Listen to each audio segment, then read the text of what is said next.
massive. We can remember it was a craze. It was big. Every kid had a skateboard, and everyone just got into skating. Everyone wanted to surf the pavements.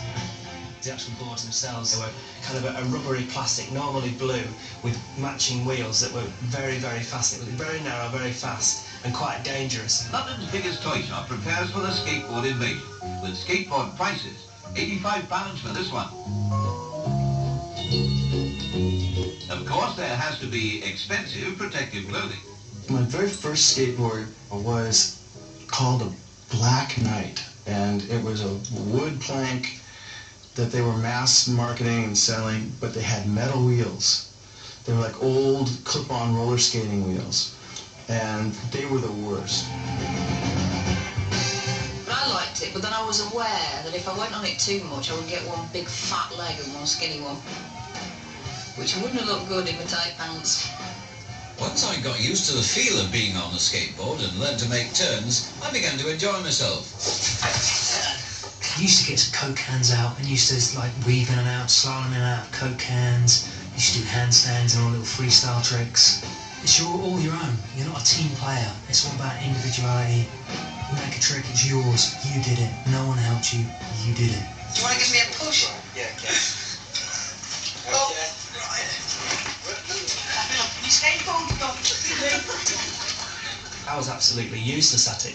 You had to be the most highly defined sense of balance to stay on these things, and I just didn't have it. And it was only certain boys who could do it. I would try it and come a cropper.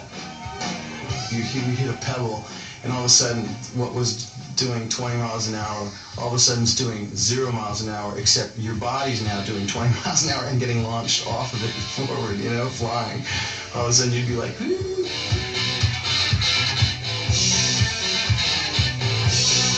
Everybody wanted to get on that bandwagon. What do you call the turn at the other end? Is it? There you go. What about looping the loop?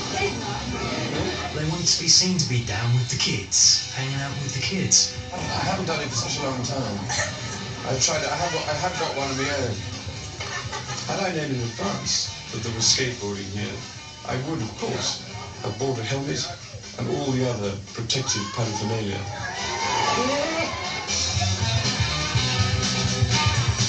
To be seen standing on a skateboard, pathetic pose. If I haven't ruined it, though, takes a lot of doing.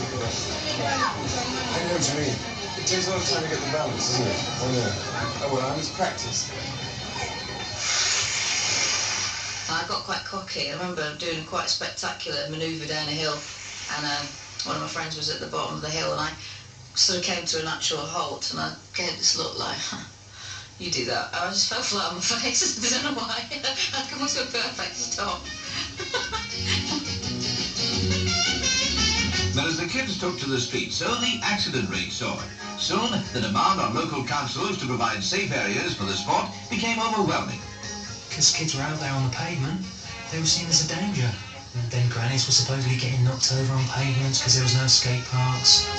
The council in Luton came up with the idea of a disused swimming pool, and the kids skated in. Skateboards gave teenagers the freedom of their own wheels. But freedom at what price? Safe from the traffic, no problem to pedestrians. The only worry came from the bruises, sprains and breaks. In fact, the National Hospital bill clicked up to £6 million.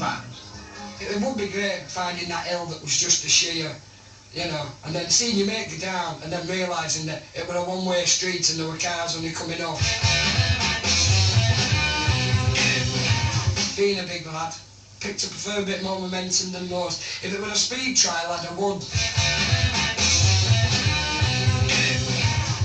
What part of me is going to get hurt? It's going to be a knee, a hand, or elbows.